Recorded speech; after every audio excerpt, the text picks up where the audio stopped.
സംഘടനാ സംവിധാനം കേരളത്തിൽ മൊത്തത്തിൽ കുറെ പ്രയാസത്തിലാണ്. ഇതൊന്നും നോക്കണ്ട, അടിച്ചോ. അത് മാറ്റിയെടുക്കണമെന്നേ ഞാൻ പറയുന്നു. സത്യമാണോ ഈ പറയുന്നത്? സത്യം ആയില്ലെങ്കിൽ ഭഗവതിയാണ് സത്യം. ഇനിയൊരു മത്സരത്തിന് തൽക്കാലം ആലോചനയില്ല. മോനെ, ഒരു തെരഞ്ഞെടുപ്പ് ആകുമ്പോ ഒരു പാർട്ടി ജയിക്കും, ഒരു പാർട്ടി തോക്കും. എന്നാൽ ഇങ്ങനെ ഉണ്ടാവും ഒരു തോൽവി. അവിടെ ഇരിക്കടാ. കാരണം ഈ മത്സരിക്കാനുള്ളൊരു മൂഡ് നഷ്ടപ്പെട്ടു.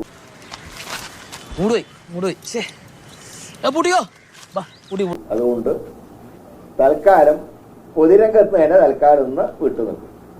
എടാ, എന്റെ അവസ്ഥ ഒന്ന് ആലോചിച്ച് നോക്ക്. ഒരു പൂവെടുത്ത് ചെവിയിൽ വെച്ചിട്ട് റോഡിൽ കൂടി ഒന്ന് ഓടിയാലോ എന്ന് ആലോചിച്ചിരിക്കുകയാണ് ഞാൻ. പൊതുരംഗത്ത് കുറച്ചു കാലം വിട്ടുനിൽക്കുക.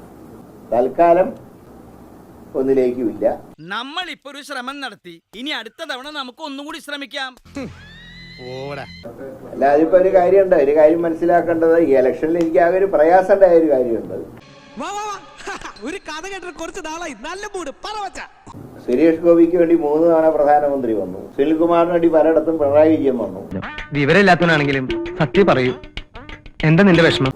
എനിക്ക് ആ ഒരു DK ശിവകുമാർ കാലത്ത് സൂര്യൻ കത്തി നിൽക്കുന്ന നേരത്ത് മാത്രമേ വന്നു. അത് ഇത്ര കഷ്ടായി പോയിട്ടോ. ഓൻ എത്ര വിഷമം ഉണ്ടാവൂലേ. ഇതൊക്കെ ശ്രദ്ധിക്കണം. ഇപ്പൊ അതിനെ കുറിച്ച് പറഞ്ഞിട്ട് കാര്യമില്ല. പറയുന്നേ, ഞാൻ ആരോടും പറയില്ല. നമ്മൾ തമ്മിൽ ഒരു വിഷയമില്ലല്ലോ. പൊതുവായിട്ടൊന്നും അവസാനിപ്പിക്കുന്നില്ല. കാരണം രാഷ്ട്രീയക്കാർക്ക് രാഷ്ട്രീയം നിർത്തിയുള്ള കാര്യമില്ല. തൽക്കാലം പൊതുരംഗത്തേക്കില്ല. എന്റെ കൂടെ കാരണം സ്വരം നന്നാകുമ്പോ പാട്ട് നിർത്തണം എന്ന് പറയും. ഇനി മത്സരിക്കുന്ന ഒരു മൂഡിലേക്കുമില്ല. ഇപ്പോഴത്തെ വേദന കണക്കിലെടുക്കണ്ട. ഒരു 8-8.5 വർഷം കൊണ്ട് എല്ലാം കംപ്ലീറ്റ് ശരിയായിക്കോളും. ഞാൻ തന്നെ ഇപ്പൊ 10-12 വർഷമായല്ല. ഇപ്പൊ ഞാൻ മാറി ഷാഫി വന്നപ്പോ ഭൂരിപക്ഷം കൂടിയതുപോലെ ഇനി അടുത്ത തവണ തൃശ്ശൂര് ചെറുപ്പക്കാര് വരും. ഒരു കുഴപ്പമില്ല, സന്തോഷമുള്ളൂ മക്കളെ, സന്തോഷായി. ഒരു എന്താ പറഞ്ഞത്, പത്മജ പാർട്ടിയിൽ നിന്ന് പോയി ഇവിടെ എന്തോ മല മറയ്ക്കാൻ പോകുന്ന പറഞ്ഞു. പിന്നെ ഒരു വെല്ലുവിളിയായിട്ട് എടുത്തു. ഇനി വിഷമിച്ചിട്ട് കാര്യമില്ല, വരാനുള്ളത് വഴി തങ്ങില്ല.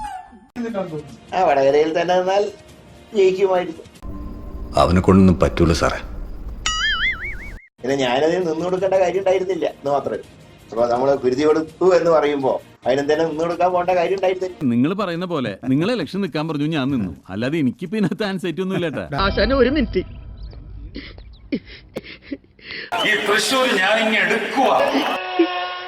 ഇനി മത്സരിക്കുന്ന ഒരു മൂഡിലേക്കുമില്ല. ഖത്തം. Bye bye, tata, goodbye, Gaya.